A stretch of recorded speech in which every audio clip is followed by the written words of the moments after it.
basement just looked like a place that nobody wanted to be in. And the goal was to transform it into a destination for the whole family. So step one was to create somewhere for the kids to play.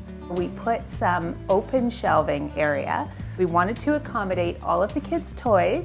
We wanted stuff to be visible so that they would be able to pull it out whenever they needed it. And then there was a huge amount of closed cabinet storage for those things that maybe they're not playing with right now, but they're going to be playing with in 6 months' time. We pulled up a kind of dingy old carpet and put down some hard-wearing laminate floors. It has the warmth of wood, but it's essentially a plastic, so it cleans up beautifully. And we splurged on a gorgeous Madeleine wine rib rug that really sort of sets the tone for the room. Step number two was to create a craft area, a sort of sit-down play area for the kids. So we brought in a pedestal table, and that's actually a knockoff of a very high-end modern design, and it was quite inexpensive so that if it ends up with marker or crayon, nobody's devastated. And then we also brought in some mid-century modern chairs that in a soft powder blue, read childlike, but they have a hit of style, and they're really functional because again, they wipe off. We also added a great big map where the kids are pinning flags showing where they've been, a little geography lesson, and then a blackboard, which we just painted directly onto the wall for them to draw on. Child-wise, this family has 2 girls and 1 boy.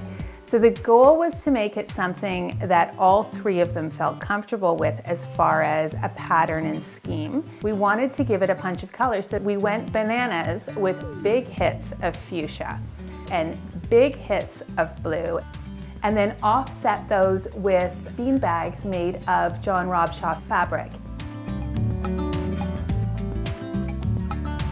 The mum really wanted a spot where she could sit and wrap gifts. So we accommodated in this wall of built-ins a little wrapping station for her, and it's a lovely place for her to sit with a cup of coffee and wrap gifts. The other big feature in this basement is the exercise room, and that's where the dad was spending a huge amount of time working out. So it's got a proper rubber mat floor. It's got a wall of mirrors. It has a TV. It's a super chic exercise room. Unfortunately, it was located across from this awful washer and dryer. So we really amped up the look of that laundry area to make it connect with what was happening in the exercise area. So we used IKEA cabinetry throughout in a high gloss gray, and that gives it a really chic, manly feel. We also put down a slate floor in a brick pattern, and that plays off the high gloss dark gray cabinetry. We were really lucky in that we were able to match it with a dark gray washer and dryer. There's a fantastic, sleek Caesar stone countertop in concrete. And then we splurged on a stainless steel backsplash tile that gives that same sort of reflective, dark moodiness that the cabinetry has. And we were able to add in a really cool fridge. That's a drink spot for him after he's had a nice workout. And it's also a wine chiller for the family, and it houses all of the overflow that you don't necessarily want upstairs crowding the kitchen fridge.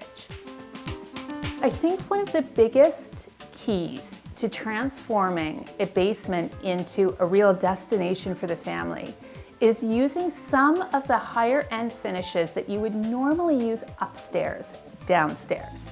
So in this case, we gave an enormous amount of thought to the lighting plan so that the lighting is ambient as well as task, and that makes it feel warm. We spent money on the floors, we spent money on the built-ins, we didn't go bananas, we used big box products, but we really gave a lot of thought to where everything was going to be located and that there were zones for everybody. So we were able to create a space that everybody wants to be in.